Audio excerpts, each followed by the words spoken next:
Assalamu alaikum wa rahmatullahi wa barakatuh, chers frères dans la foi, chers auditeurs et auditrices de la 95 FM, bi'iznillahi ta'ala, aujourd'hui 13 janvier 2018, avec votre frère Aboubakar Siddiq Sangaré, bi'iznillahi ta'ala, toujours direct dans la zone, sur la zone de 95 FM, Radio et Télé Nour du Gabon, Libreville. Nous sommes toujours avec vous dans le cadre de votre émission As-Sahaba, les compagnons du prophète Mohammed, que la paix d'Allah soit sur eux.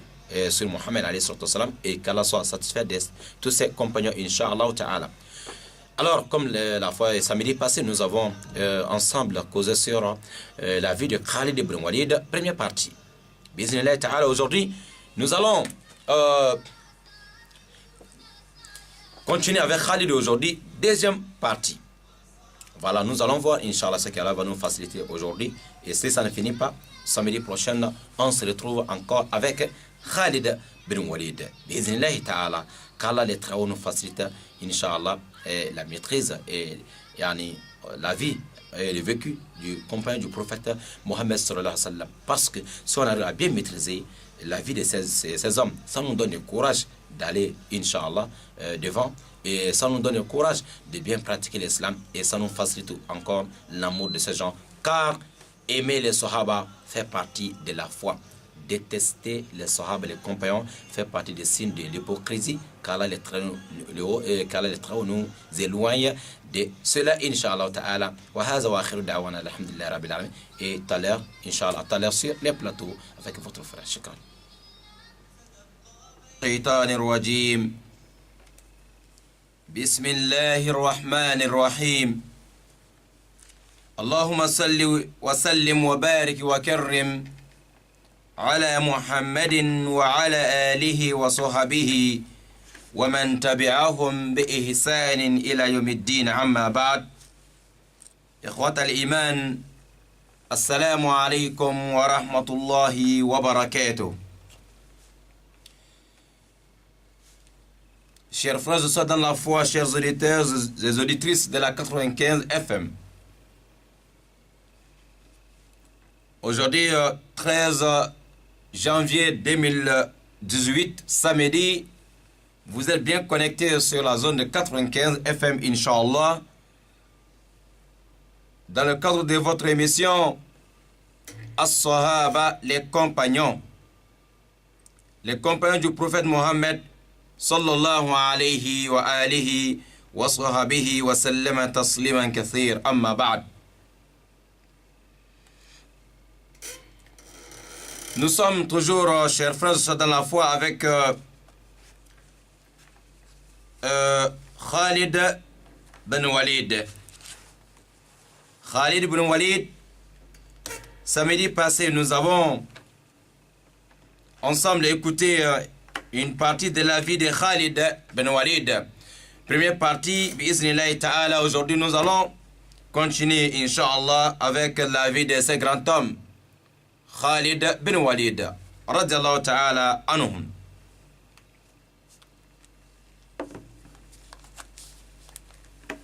Qui est Khalid? Khalid a fait quoi dans l'islam? Khalid a fait quoi avant l'islam? Nous avons compris l'autre jour que Khalid, il vient d'une famille très riche. Et son père, il était numéro 1 à la Mecque à l'époque. Celui qu'on appelait Walid ibn Mughira. Khalid, il est né dans une famille très riche. Il avait un frère, Ammaratu, comme vous a dit l'autre jour. Et pendant la bataille de Badr, son frère Ammar, il est tombé dans la main des musulmans, c'est-à-dire il était parmi les prisonniers de guerre. Il y a Umar, frère de Khalid, lorsque il a vu le bon comportement du prophète Mohammed sallallahu alayhi wa sallam, le bon caractère de Mohammed envers les prisonniers de guerre, envers les non-musulmans, car Omar, il est retourné à la Mecque il a déclaré devant les Mecquois que lui aussi a accepté l'islam. Les gens lui disent, mais pourquoi tu n'as pas dit ça devant Mohammed là-bas à Médine? Et quand c'est après ton retour que tu viens de nous dire ça ici à la Mecque, il dit non, je ne voulais pas dire ça à côté parmi les musulmans là-bas que je suis musulman, parce que vous les gens de Mecque, vous devez dire que non, j'ai eu peur des musulmans, c'est pour cela non. Mais je viens dire ici parce que ce que j'ai vu avec ces gens-là, avec les musulmans, alors c'est la vérité et moi, j'accepte toujours la vérité. Omar, frère de Khalid, est rentré dans l'islam avant Khalid lui-même. Chers frères, c'est dans la foi, les jours de bataille de Uhud, comme on vous a dit l'autre jour, et Khalid, il était un général qui maîtrisait bien les plans de guerre. Oui, Khalid, il était parmi les mécréants ces jours, mais à cause de Khalid, et façon qu'il maîtrise la guerre et les plans, alors ils ont réussi à bousculer les musulmans et jusqu'à le prophète Mohammed a reçu quelques coups et beaucoup de musulmans sont tombés au cours de cette bataille de Uhud. Tout cela parce que Khalid, il était toujours avec les non-musulmans. Tout cela montre l'importance de cet homme. Oui. Khalid ibn Walid, pareillement, les jours de bataille de Khandak, la coalition internationale qui est venue attaquer Médine à l'époque, Khalid ibn Walid, il était toujours parmi les non-musulmans. Les gens de Mecca, les Quraysh, ils avaient divisé leur armée, quelques groupes. Chaque groupe, il y a un commandant devant et qui est désigné pour s'occuper d'un groupe bien précis parmi les musulmans. Khalid ibn Walid, lui, il était chargé de s'occuper personnellement du prophète Mohammed sallallahu alayhi wa sallam les jours de bataille de Al-Ahzab ou bataille de Al-Khandak. Voilà, le même bataille a des noms, Al-Ahzab, Ghazwat Al-Khandak. Bataille de la fosse, parce que les musulmans ont été obligés de creuser la fosse alors pour empêcher les ennemis de rentrer dans la ville de Médine. Khalid et ses hommes, alors leur but c'était de s'occuper du prophète Mohammed lui-même. Mais, heureusement, les gardes du prophète Mohammed, ils ont compris les plans de Khalid. Dieu, par l'aide d'Allah subhanahu wa ta'ala et sa permission, il a aidé les gardes qui sont à côté du prophète et de comprendre cette affaire-là vite. Sinon, Khalid, il allait toucher Mohammed alayhi salatu wassalam. Et Khalid n'a pas pu toucher Mohammed à cause de ce qu'Allah a fait. Allah a aidé les gardes de protéger Mohammed à ces jours-là. Tout cela montre que cet homme-là, il était vraiment dangereux. Et je vous assure, Khalid, naturellement, c'était quelqu'un de grand détail. Khalid, de gros yeux. Khalid, il avait vraiment... La barbe de Khalid, c'était comme, on peut dire aujourd'hui, comme un imam. Mais il n'était pas encore musulman. Mais il avait vraiment une barbe, quand tu vois, masha'Allah. Et dans tout ça, Khalid, s'il monte sur un cheval, les pieds de Khalid arrivent au sol. Oui, c'est la seule personne à l'époque qui pouvait faire le combat avec des épées, des sabres à la main à la fois. Il est sur son cheval et la main droite est armée, la main gauche est armée. Tous les deux mains travaillent. Et dans tout ça, il est sur le cheval.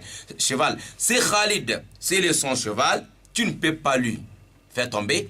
Et s'il descend aussi, vous êtes au sol ensemble, tu ne peux pas faire tomber Khalid. Depuis qu'il était mécréant, et on a des Khalid Ben Walid, radiallahu ta'ala anhum, celui aussi que les gens de Médine avaient désigné, alors nommé pour diriger 200 personnes pour aller trouver Mohammed et ses hommes hors de la ville de Mecca. C'est-à-dire à ce jour-là, Mohammed et ses hommes, ils ont décidé d'aller faire le Umrah, ce qu'on appelle petit pèlerinage à la Mecque. Ce n'était pas pour autre chose, c'était rien que l'adoration. Il n'était pas armé. Mohammed, il était avec entre 1400 et 1500 personnes à ce jour-là. Et tous sont venus rien que pour faire le Umrah. Mais quand les gens de la ville de Mecque, ils ont compris que Mohammed et ses hommes, ils arrivent, alors les habitants de la ville de Mecque, ils ont eu peur. Mohammed a envoyé quelqu'un pour aller expliquer pourquoi ils sont là. Il a envoyé Osman ibn Affan pour aller expliquer aux habitants de la ville de Mecque qu'ils ne sont pas venus pour autre chose, rien. On est venu seulement pour faire les petits pèlerinages à l'Umrah et puis on va retourner. Les gens de Mecque, ils ont envoyé 200 cavaliers à la tête Khalid ibn Walid pour aller vérifier cette affaire. S'il faut faire le combat avec Mohammed, alors ils sont venus pour ça. Et s'il faut aller négocier ou aller vérifier les choses, Khalid ibn Walid, à ce jour-là, Akhir Karim, lorsque Khalid est venu, il a trouvé par exemple des gens comme des Bilal à pied, beaucoup de personnes. Khalid, il était costaud. Il a provoqué les musulmans. Tout le monde sont restés calmes. Il vient avec son cheval. Il va te provoquer. Tout le monde sont restés calmes. Les gens n'ont pas peur. Les gens n'ont pas réagi. On n'a pas répondu. Non. Khalid a vu que ces gens-là... Mais il y a beaucoup parmi eux, ils sont même à pied, ils ne sont pas armés. Mais ils n'ont pas peur de quelqu'un comme moi, Khalid. Ça veut dire que ces gens-là... Et cette affaire commence à toucher le cœur de Khalid. Mais ça veut dire que ces gens-là, leur Dieu qui parle là, non, ça doit être vrai. Parce que là, je ne comprends pas. Et Khalid, il est retiré un peu, il s'est éloigné un peu avec ses hommes, en train de regarder le mouvement de Mohammed et ses hommes. L'heure de la prière arrive. Mohammed, que la paix d'Allah soit sur lui. Et ils ont commencé à faire la prière. Ils ont fait quelle prière à ce jour-là? Salatul Khawf, qui a une autre forme. Salatul Khawf, la prière de la peur. Lorsque vous êtes quelque part, vous êtes des voyageurs, vous arrivez à un endroit où vous voulez faire la prière, mais vous constatez que non, l'endroit n'est pas de tout sécurisé. Bon, le bandit peut sortir pour venir vous attaquer, donc on appelle ça la prière de Khawf. Vous allez faire seulement des unités de prière et il y a à peu près, j'avais expliqué ça une fois sur l'émission Al-Bayna, il y a à peu près 7 ou 6 façons de faire la prière de Al-Khawf. Voilà, le plus facile, si vous êtes peut-être 10 personnes, alors, premier groupe, ils vont prier, pendant que l'autre groupe sont là, debout pour vérifier. Voilà, après salam de premier groupe, deuxième groupe aussi vient faire la prière. Ça, c'est le plus facile. Mohammed et ses hommes, ils ont fait la prière de Khawf à ces jours-là. Khalid ibn Walid, il avait pensé que si les musulmans commencent à faire la prière, lui, avec ses 200 hommes, alors ils vont venir encercler les musulmans. Direct, ils vont attaquer. Mais il a remarqué quelque chose. Quand les musulmans ont commencé la prière, tellement qu'ils sont concentrés dans la prière, tellement qu'ils sont sûrs de ce qu'ils sont en train de faire, ils ne regardent même pas à gauche et à droite. Tout le monde regarde là où ils vont aller mettre le front au sol. Et la tranquillité totale. Pourtant, ils ne sont pas loin les musulmans savent bien que les ennemis ne sont pas du tout loin. Khalid a dit que non, moi, c'est pas du tout digne de moi, Khalid, un cavalier comme moi, qui va attaquer quelqu'un lâchement. Donc les gens vont dire que moi, Khalid, j'ai attaqué les musulmans pendant qu'ils étaient dans la prière. Ça veut dire que je les ai attaqués lâchement. Donc ça, et moi, Khalid, ce n'est pas du tout digne de ma part. Donc je ne peux pas attaquer les musulmans comme ça par le dos. Donc j'attends qu'ils vont finir d'abord de faire les prières. Mais Khalid a regardé jusqu'à la fin de la prière. Et ça a touché le cœur de Khalid. C'est depuis ces jours-là que Khalid commence à réfléchir, méditer un peu sur l'affaire de l'islam. Voilà les signes qui commencent à toucher Khalid de vérifier cette affaire. Est-ce qu'on est en train de faire le combat contre ces gens-là? Est-ce qu'il n'y a pas une vérité de ce que ces gens sont en train de faire? Il a commencé à réfléchir depuis à ce jour-là. Oui. Et, chers frères, c'est dans la foi, Khalid ibn Walid radiallahu ta'ala anhu, et c'est après le problème de Al-Hudaybiyah, comme on vient de dire, quand Rasul et ses hommes ils sont là, après quand la prière est finie, Khalid il est retourné, mais il a compris que cet homme, il s'agit de Mohammed.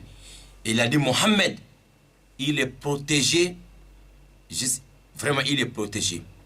Parce que le jour de Uhud, les gens là ils voulaient assassiner Mohammed, ça n'a pas marché. Khalid il était toujours devant. Les jours de Khandak, Khalid il était chargé de terminer avec Mohammed, ça n'a pas marché. Les jours de Al-Hudaybiyah, Khalid avec 200 personnes, on les a envoyés pour ça. Mais ça n'a pas marché. Khalid il a compris. Et les jours de bataille de Badr, les musulmans, 314 personnes en face de 1000 personnes, mais avec tout ça, les musulmans ils ont gagné le combat. Khalid dit, cet homme-là, il n'a pas du tout simple. Oui. Alors, il y a quelque chose derrière cette affaire. Khalid est retourné, mais son cœur commence à lui pousser de dire, Khalid, donc, il ne faut plus marcher aveuglement. Il est temps que tu ouvres les yeux. Khalid ibn Walid radiallahu ta'ala anhu. ثم جاءته رسالة من أخيه الوليد من أخيه أمارة الذي أسلم بعد بدر يحمل له فيها كلاما من رسول الكريم صلى الله عليه وسلم فكانت سببا في أن يخرجه الله من الظلمات إلى النور. Après le problème de Hudaybiyah, Khalid a reçu une lettre de la part de son frère qui s'est converti il y a de cela quelques années, qui s'est converti, qui a accepté l'islam depuis, et son frère lui appelle dans une lettre, et dans la lettre de son frère, il y a quelques mots du prophète Mohammed alayhi salatu wassalam envers Khalid bin Walid. Et c'est ça la cause. C'est cette lettre-là et les mots qui sont dans la lettre, c'est ça qui sera maintenant la cause de faire sortir Khalid bin Walid des ténèbres vers la lumière. Khalid, il va maintenant sortir des ténèbres et vers la lumière de l'islam. Les ténèbres des mécréances, les ténèbres de l'association, les ténèbres de la polythéisme et vers alors la guidance vers la lumière de l'islam et la foi et la croyance en Allah subhanahu wa ta'ala. ولنترك لخالد نفسه أن يقص علينا قصة إسلامه. Maintenant, nous allons laisser la parole à Khalid bin Walid lui-même. Il va nous raconter, expliquer son histoire de l'islam, comment il est rentré dans l'islam. Khalid bin Walid lui-même nous dit لما أراد الله بي من الخير ما أراد قذف في قلبي حب الإسلام وحضرني رشدي وقلت شهدت هذه المواطن كلها على محمد وكنت كلما انصرفت من موطن أجدني على غير شيء وأجد أن محمدا سيظهر ثم أردف يقول وبينما أنا كذلك كتب إلي أخي كتابا فإذا فيه بسم الله الرحمن الرحيم أما بعد فإني لم أرى أعجب من ذهاب رأيك عن الإسلام أكلك مثل الإسلام لا يجهله أحد وقد سألني رسول الله صلى الله عليه وسلم عنك فقال أين خالد فقلت يأتي الله به فقال يعني رسول ما مثل خالد يجهل الإسلام ولو كان جعل نكايته مع المسلمين على المشركين لكان خيرا له ولقدمناه على غيره فأستدرك يا أخي ما فاتك منه فقد فاتتك مواطن صالحة ثم أتبع خالد يقول. C'est Khalid ibn Walid lui-même qui dit ici. Il a dit, lorsque Allah a décidé, ou lorsque Allah a voulu mon bonheur, il a jeté dans mon cœur l'amour de l'islam. D'abord, c'est l'amour de la chose. Il a dit d'abord, Allah a d'abord planté, jeté dans le cœur de Khalid l'amour de l'islam. Tout ce que l'homme fait dans la vie, s'il n'y a pas l'amour de ce qu'il est en train de faire, ça ne marche pas. Quand tu commences à faire quelque chose, pourtant tu n'as pas aimé la chose, tu vas laisser un jour. Si tu vois quelqu'un qui va se convertir en islam, après il va délaisser l'islam, il n'y avait pas d'abord l'amour de l'islam en réalité. En réalité, il y avait un autre but. L'islam, il n'avait pas encore reçu l'amour de la chose. C'est comme ça, c'est comme on donne un travail à quelqu'un que la personne n'a pas l'amour de ce travail-là. Il ne peut pas faire ce travail-là sincèrement, il ne peut pas. C'est comme on donne une femme à quelqu'un au mariage que la personne n'a pas aimé la femme. Le mariage ne sera pas comme il faut, ça ne marche pas. C'est comme on donne un homme à une femme au mariage et que la femme là n'a pas aimé cet homme-là. Alors toujours c'est le problème. Chaque chose que tu fais dans la vie, d'abord, ça passe par l'amour. Il faut d'abord aimer ce que tu veux faire ou bien ce que tu es en train de faire. Et cela, même si c'est difficile, les autres voient que c'est difficile, mais Dieu va te faciliter toujours parce que c'est commencé par le commencement. Khalid ibn Walid, d'abord, avant de rentrer dans l'islam, c'est l'amour de l'islam qu'Allah a mis dans le cœur de Khalid ibn Walid. On ne peut pas adorer Allah, on ne peut pas faire l'adoration complète ou correcte, parfaite pour Allah lorsqu'on n'a pas l'amour d'Allah. On ne peut pas suivre les traces de Mohammed, la tradition de Mohammed. On ne peut pas appliquer, on ne peut pas mettre ça en application lorsqu'on n'a pas l'amour de Mohammed lui-même, que la paix d'Allah soit sur lui. C'est ça qu'on appelle la sunna de Mohammed, la tradition de Mohammed. Ceux-là qui pratiquent ça, ce sont des gens qui ont l'amour de Mohammed dans leur cœur. Ils veulent manger comme Mohammed a mangé avec la main droite. Avant de manger, il faut dire Bismillah. Avant de faire toutes choses, ils regardent d'abord Mohammed faisait ça comment. Avant d'aller au lit, Mohammed faisait ça comment. Avant d'aller avec son voisin plus proche de lui, du chambre, alors tout ce que Mohammed faisait, il va d'abord penser à tout ça là. La prière, Mohammed a prié comment? Le jeûne, Mohammed a jeûné comment? Pèlerinage, Mohammed a fait comment? Donc, un musulman, quel amour de Mohammed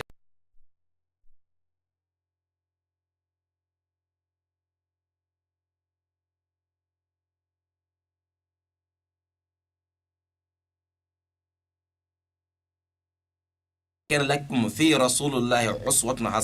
effet, le prophète d'Allah, l'envoyé d'Allah, est pour vous un beau modèle à suivre. C'est ça la tradition de Mohammed, mais ça passe par l'amour de Mohammed. C'est comme ça, Allah dit, Qul in kuntum tuhibbuna Allah fattabi'uni yuhibbukum Allah wa yaghfir lakum dhunubakum. Dis, si vous aimez Allah en réalité, suivez-moi Mohammed. C'est Allah qui dit à Mohammed, dit aux croyants, aux musulmans, In kuntum tuhibbuna Allah fattabi'uni. Si vous aimez Allah en réalité, suivez-moi Mohammed, yuhibbukum Allah. Allah aussi va vous aimer, Allah vous aimera. Et encore, wa yaghfir lakum dhunubakum. Allah va pardonner vos péchés. On ne peut pas celui qui veut avoir l'amour d'Allah, suivre le pas de Muhammad alayhi salam, alors c'est ça le prix pour avoir l'amour d'Allah subhanahu wa ta'ala.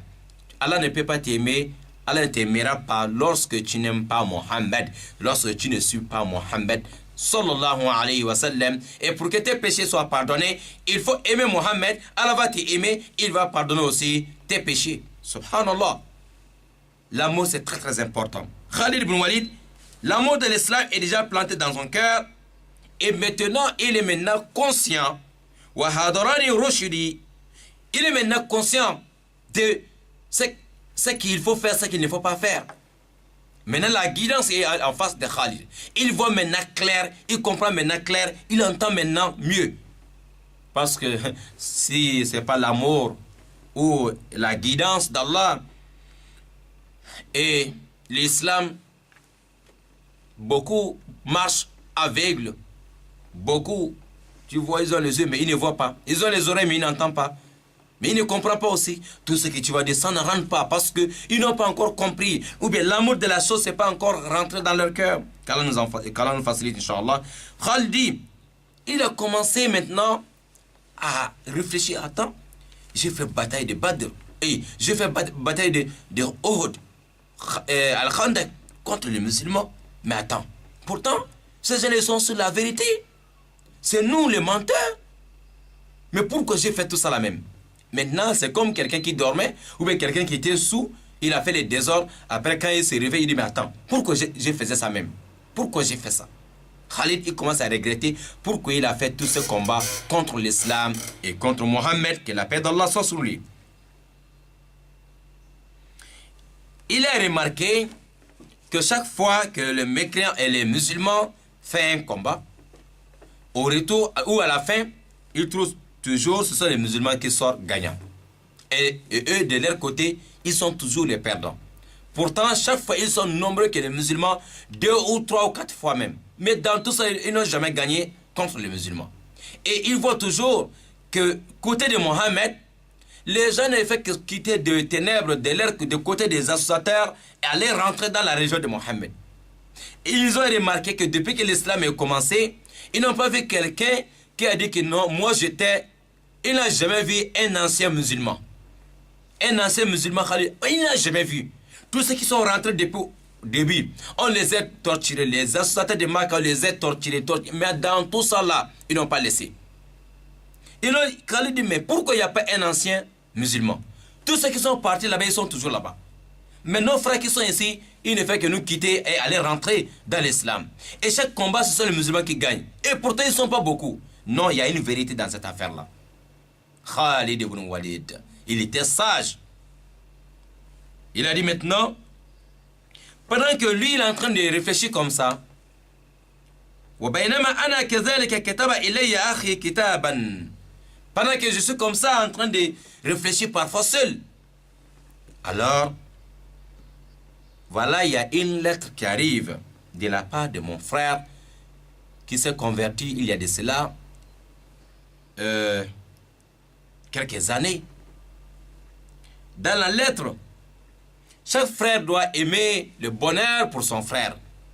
Le frère de Khalid Oumara, qui est rentré dans l'islam depuis, toujours, il n'a pas coupé les liens entre lui et son frère qui n'est pas encore musulman.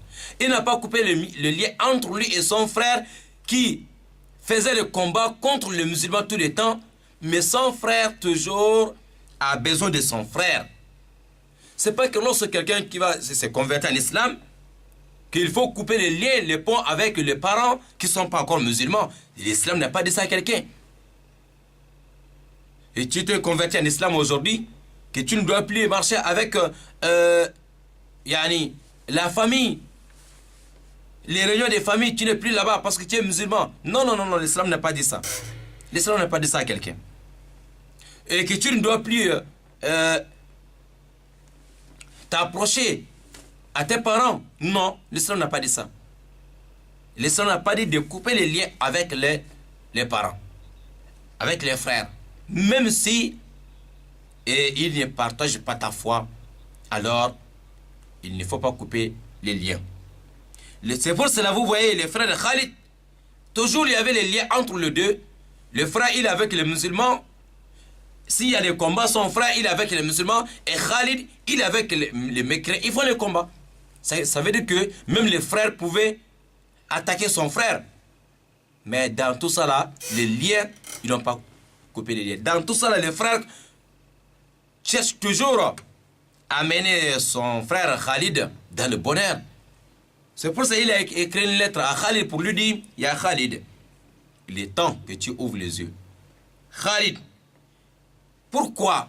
Je te connais, toi, tu es une personne vraiment sage. Dieu t'a donné une sagesse, tu es intelligent. Mais pourquoi tu ne vois pas d'abord la vérité en face? Khalid, je ne te comprends pas.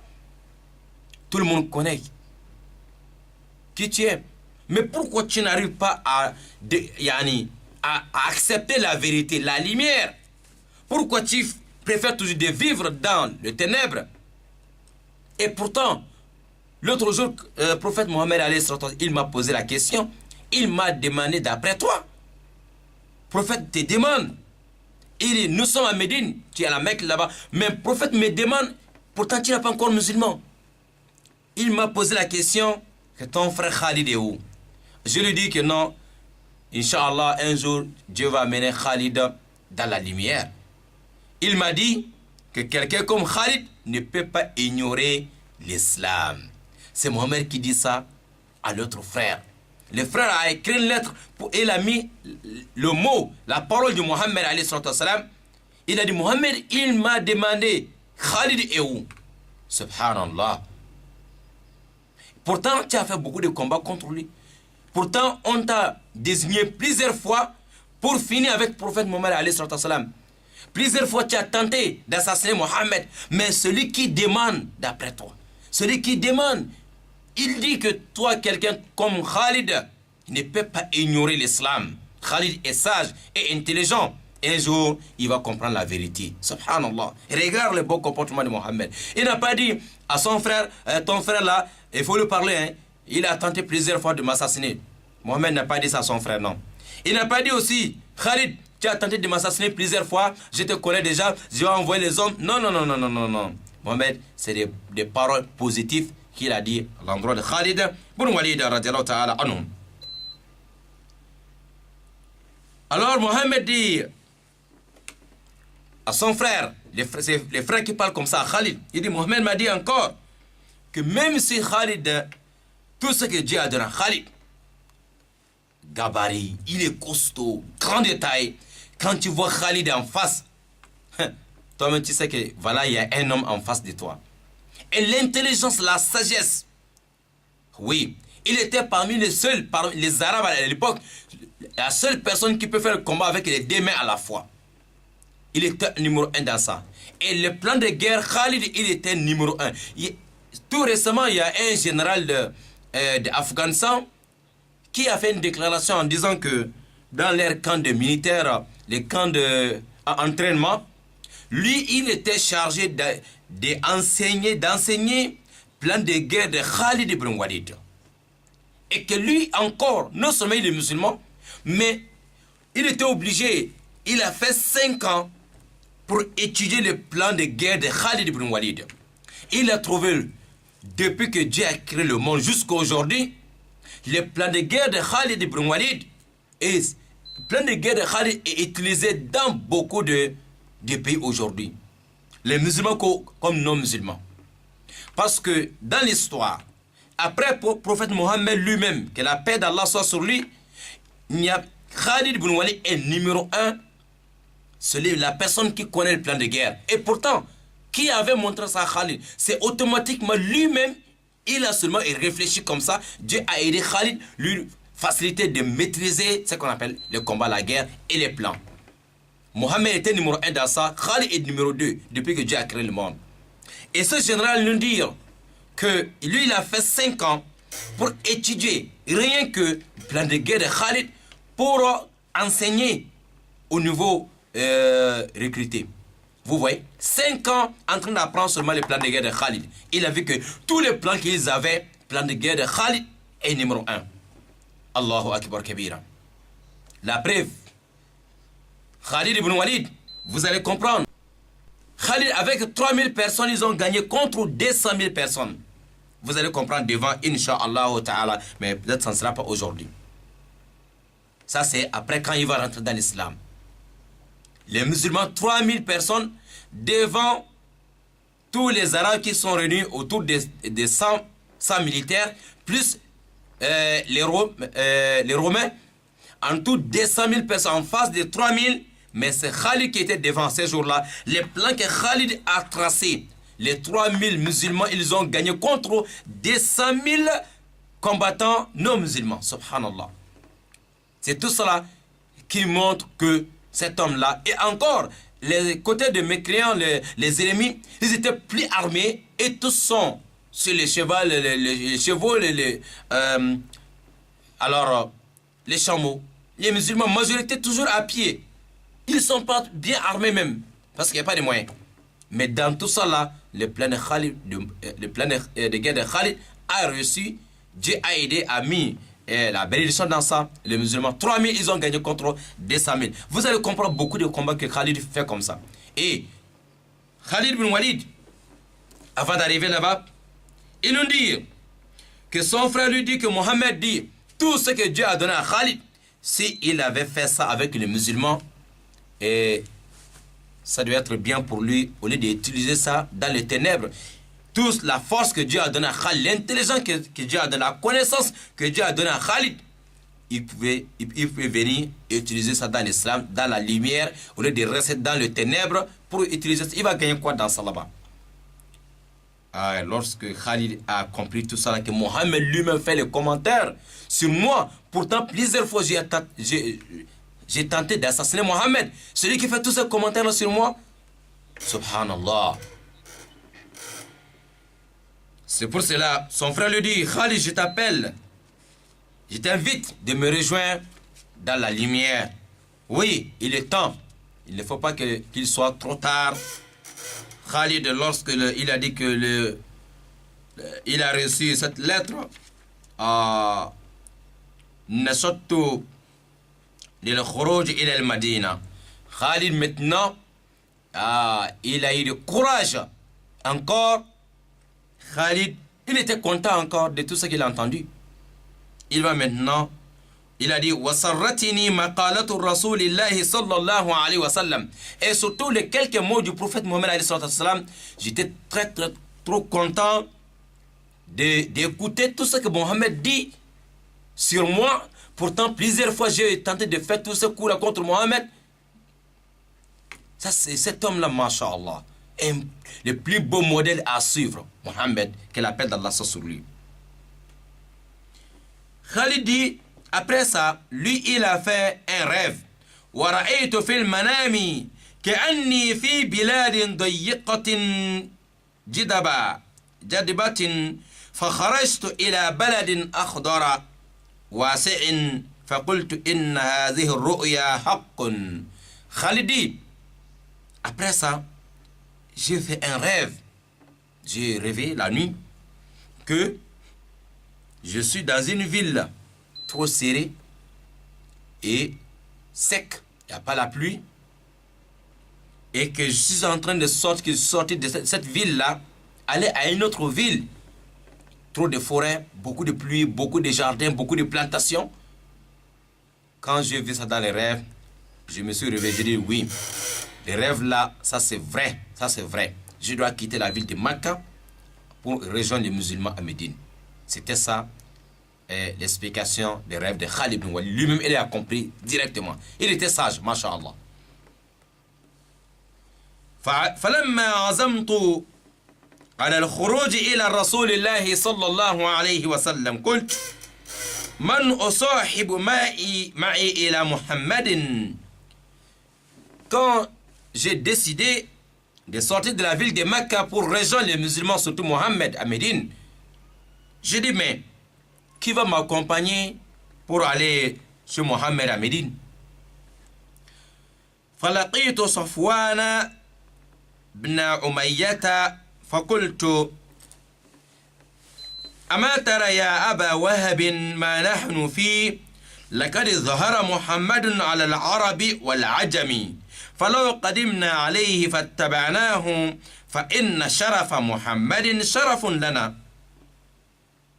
Ah, lorsqu'il cherche quelqu'un maintenant pour l'accompagner, il dit, il sort maintenant de sa maison, il tombe sur quelqu'un qu'on appelle Safwan, fils de Umayya.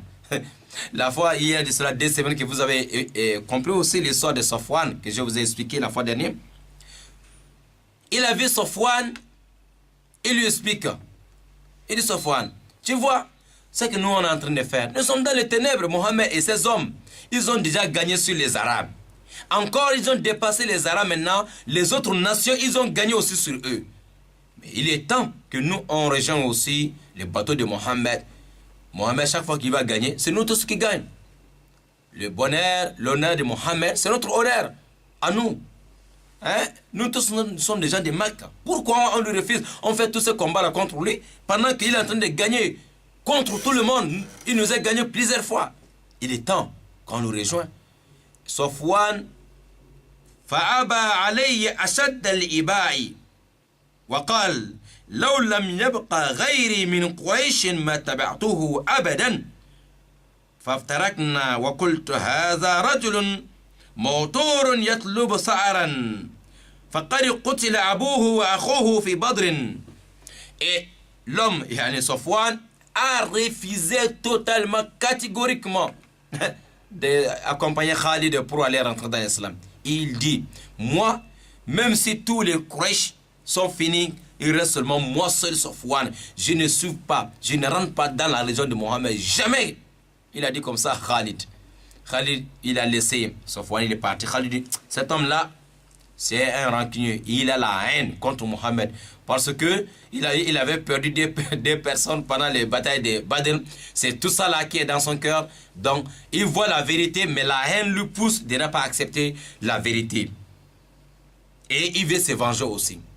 Vous savez, Safwan qu'on est en train de parler ici, c'est le même Safwan que je vous ai parlé la fois dernière, que lui avec Umayr ibn Wahab, après la bataille de Uhud, entre parenthèses, Safwan et Umayr ibn Wahab, les deux là se retrouvent dans une chambre bien fermée, en train de pleurer parce qu'ils ont perdu les parents, ils n'ont pas gagné la bataille de Badr.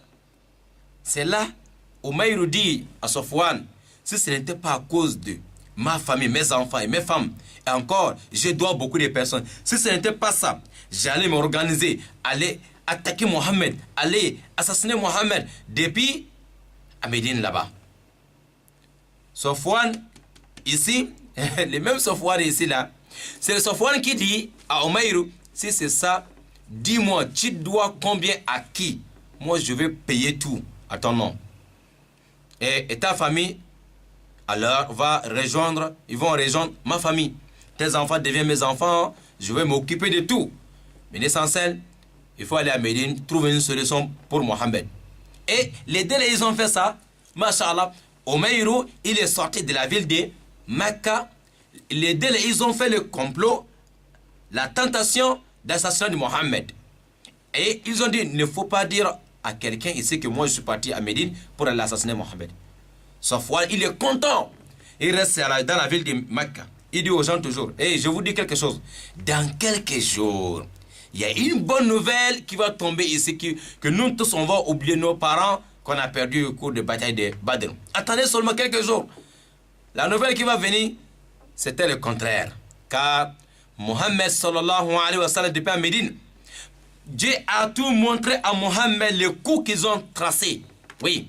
Parce que lorsque Umayr arrive à Médine, les sables son épée qu'il a pris pour aller contre Mohammed, il avait mis les poisons. Même si ça te blesse seulement, tu es mort.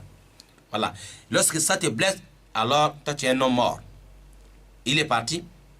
Depuis arrivé à Médine, Omar ibn Khattab, avec quelques sahaba, ils sont assis. Dès qu'Omar a vu Omar en train de venir, Omar dit, oh voilà ennemi d'Allah qui arrive. Ça c'est Adou Wallah Ya'ati. Ennemi d'Allah arrive. Cet homme-là, il est dangereux. Omar, il était très très dangereux. Dès qu'Omar a vu ça, Omar est parti vite aller dire à Mohammed sallallahu alayhi wa sallam que l'ennemi d'Allah est là. Omar est venu. Je sais que cet homme, il ne vient jamais pour le bonheur. Il est venu pour quelque chose. Mohamed dit, Omar, laisse-le rentrer. Quand il est venu, Omar a attrapé Omeir à son cou. L'autre main, il a attrapé la main de Omeir avec son épée. Il dit aux hommes, allez-y protéger Mohamed parce que cet homme-là, il est dangereux. Arrivé à côté de Mohamed, Mohamed dit à Omar, laisse-lui. Omar dit à Rasoul, il est armé, cet homme-là, il est dangereux. Ah, Mohamed, laisse-lui. Subhanallah. Quand il est assis devant Mohamed, Mohamed dit, tu es venu pourquoi? Après la salutation, il dit, moi je suis venu pour mon fils qui est ici esclave, il y a des prisonniers de guerre, je suis venu pour vous dire de le garder bien. Mohamed dit, ok, mais pourquoi tu es venu armé? Il n'y a pas la réponse. Il dit, d'accord, maintenant. Il dit, non, je suis venu seulement pour mon fils. Mohamed dit, toi tu mens. Toi, Umayr, fils de Wahab, et Safwan, fils de Umayya, vous deux, vous avez complété contre moi. Dans telle chambre, vous êtes à deux. Vous avez dit, tu as dit à Safwan qu'à cause de tes dettes et ta famille, sinon tu allais sortir pour venir m'assassiner. Safwan a dit, moi je vais payer toutes tes dettes. Safwan a dit encore qu'il va s'occuper de ta famille. Parce que toi tu sais bien, quand tu rentres ici là, pour m'assassiner, tu ne peux pas t'échapper. Mes compagnons, ils vont t'attraper.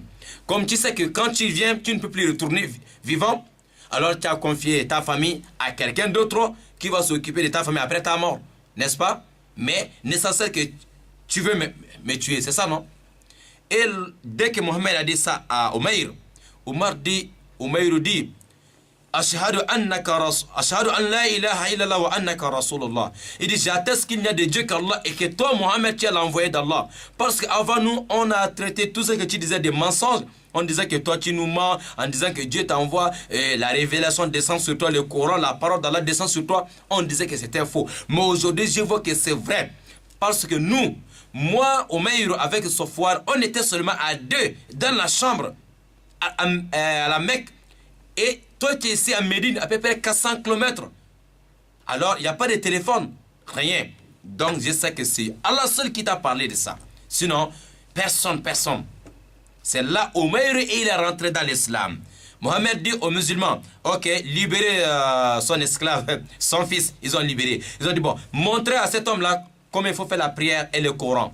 Oui, Umayr a accepté l'islam. Il dit à Mohamed, donne-moi maintenant la permission, je vais retourner à la ville de Mecca. Comme ça, je vais aller dire aux gens de Mecca que je suis musulman, je vais voir ce qu'ils peuvent faire contre moi. Il est retourné maintenant pour aller faire da'wa à la Mecque. Il arrive à côté d'Al-Kaaba. Avant d'arriver là-bas, on avait annoncé, il y a un Congossais qui est parti dire à son ami Safwan, voilà, le même Safwan ici qui est en train de parler avec Khalid ici là. Quelqu'un a dit à Safwan, ah, ton ami qui est parti à la Mecque, là-bas, il est devenu musulman. Safwan a juré que lui, s'il vient, il n'y a pas de bonjour entre eux. C'est comme ça, quand Omar est revenu, s'il voit Safwan de l'autre côté, Safwan, bonjour, Safwan ne répond plus.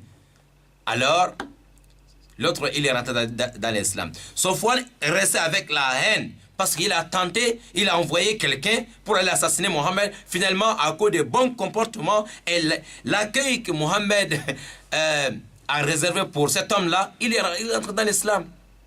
Et Akhli Karim, le même Safwan est resté, il cherche toujours des moyens pour terminer avec Mohamed. C'est pour ça que lorsque Khalid ibn Walid a décidé d'aller à Médine, il est parti voir Safwan, de lui accompagner. Mais Khalid n'était pas au courant de cette affaire-là.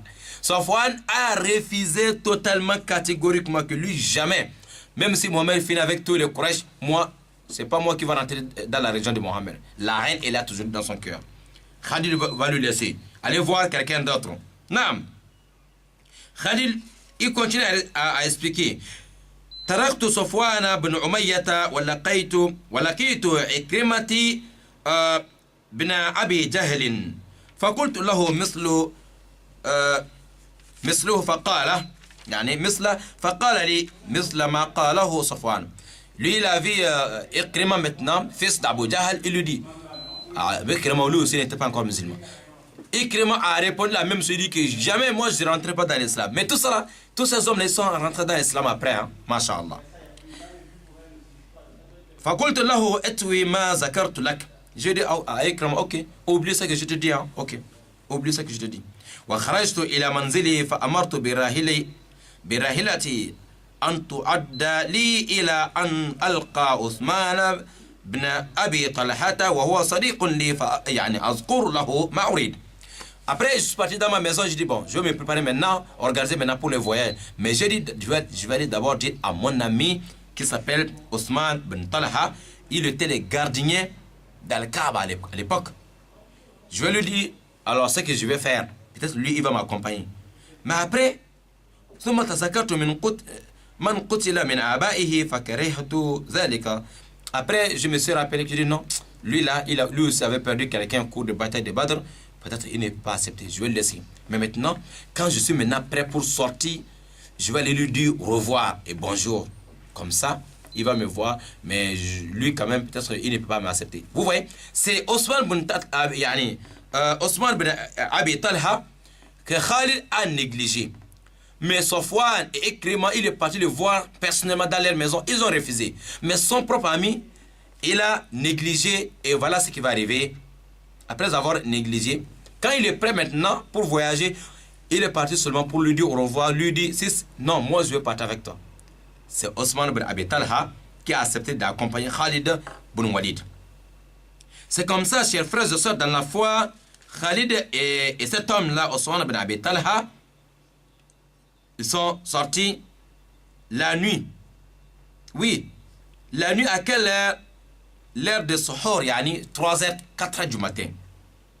وفيما نحن في بعض الطريق التقينا بعمر بن العاص فقال مرحبا بالقوم قلنا وبك فقال عين سيركم قلنا ما أخرجك أنت قال بل ما أخرجكم أنتم قلنا الدخول في الإسلام واتباع محمد قال وذاك الذي أقدمني فاصطحبنا جميعا حتى قدمنا المدينة فلقيني أخي فقال أسرع فإن رسول الله صلى الله عليه وسلم أخبر بقدومك فسر وهو ينتظركم.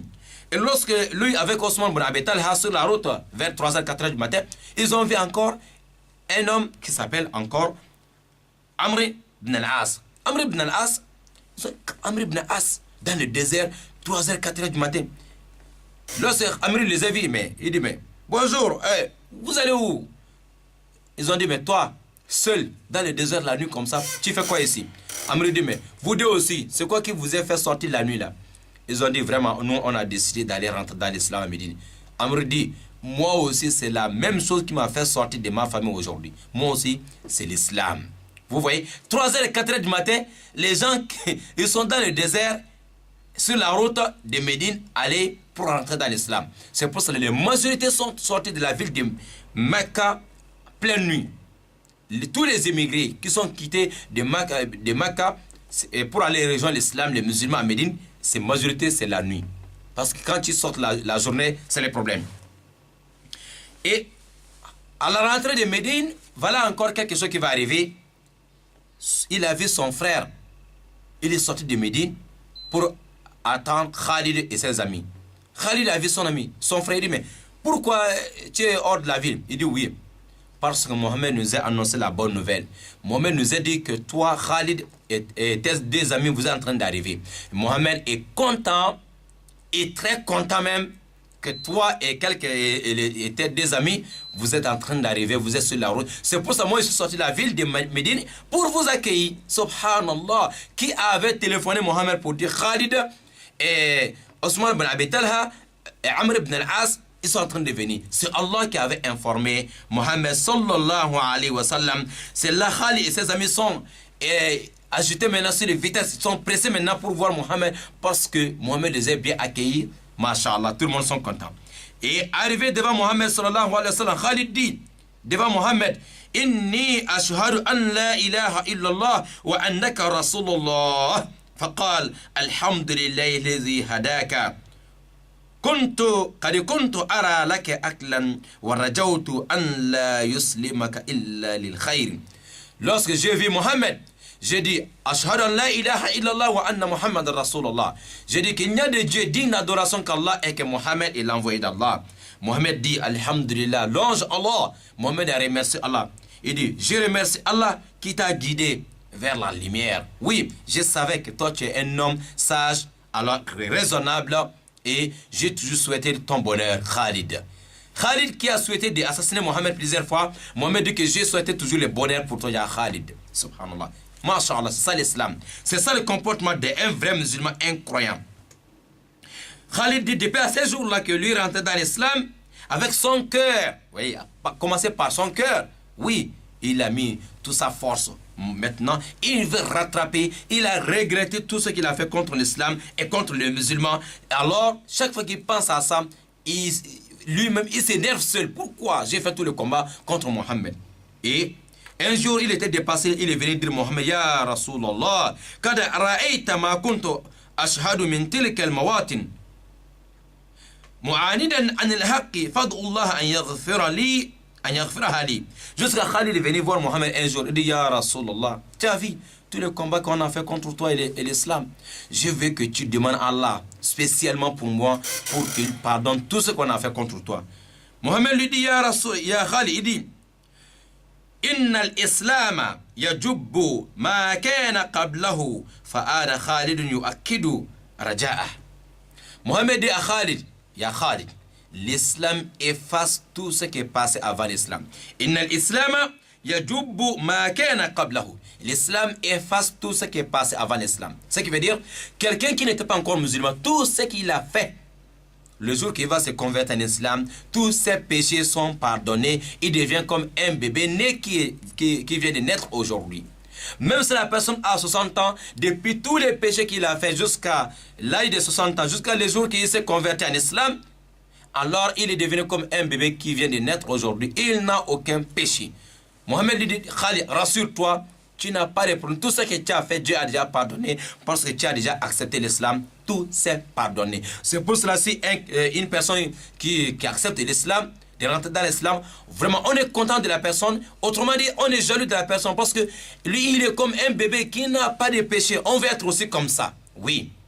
Masha'Allah, c'est à ce jour-là que la personne va voir décailler les biens et les mal. Mais tout ce qu'il a déjà fait, c'est pardonner. Allah a déjà effacé tout ça là. Oui.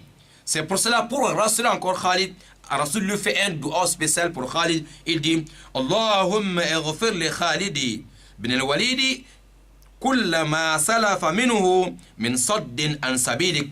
Mohammed dit à Allah, Allahumma Seigneur, pardonne tous les péchés de Khalid, tout ce qu'il a fait avant de rentrer dans l'islam, tout ce qu'il a fait contre ton chemin, contre le chemin de la droiture, contre l'islam, contre ta religion, il faut le pardonner. Il a fait ce doigt-là pour rassurer encore Khalid, mais c'était déjà pardonné. Mais pour rassurer Khalid, Rasoul a fait un doigt spécial pour Khalid. On demande les Très-Hauts de nous pardonner aussi, qu'il facilite à tous nos frères et sœurs d'aimer l'islam.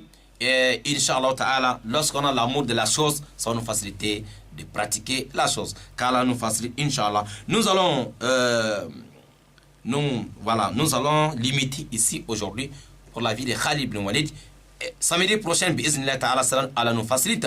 On se retrouve toujours avec Khalid ibn Walid, radiallahu ta'ala anhu, sur Radio Nour. Aujourd'hui, nous sommes samedi 13 janvier 2018 avec votre frère Abou Bakr Siddiq à la réalisation. Nous avons toujours Abdul Razak et aussi Mayel Manoba. Merci beaucoup, Inch'Allah ta'ala. أعوذ بالله من الشيطان الرجيم بسم الله الرحمن الرحيم اللهم صل على محمد وآله وصحبه وسلم تسليما كثير الحمد لله الذي بنعمته تتم الصالحات وأشهد أن لا إله إلا الله وحده لا شريك له وأشهد أن محمدا عبده ورسوله. Voilà, merci beaucoup à vous tous, Inch'Allah. Le temps que vous avez le temps que vous avez donné à Allah, les Très-Hauts, et pour regarder, écouter toutes ces belles histoires, Masha'Allah, qu'Allah met ça dans vos balances, qu'Allah vous récompense, Inch'Allah, toutes les unités, tous les forfaits que vous avez utilisés pour écouter, pour regarder tout ça, Bismillah Ta'ala, qu'Allah vous paye de la meilleure façon, Inch'Allah. Voilà. Nous avons terminé avec la deuxième partie de la vie de Khalid ibn Walid. Samedi prochain, bi'iznillahi ta'ala, nous allons attaquer la troisième partie de la vie de Khalid ibn Walid. Inch'Allah, ne manquez pas surtout. Alors, abonnez-vous, Inch'Allah, sur notre page sur Google, sur YouTube. Voilà, Imam Abou Bakr Siddiq Sangaré, vous avez tous nos vidéos et abonnez-vous pour que de nouveaux vidéos, de nouvelles, Inch'Allah, lorsqu'on va poster une vidéo, vous allez trouver facilement abonnez-vous seulement sur notre page Google YouTube Imam Abakar Siddiq Sangaré, et Inch'Allah, et n'oubliez pas aussi d'aimer et de partager, qu'Allah vous récompense pour tout ce que vous faites pour la religion musulmane. Wassalamu alaikum wa rahmatullahi wa barakatuhu. Ila liqa.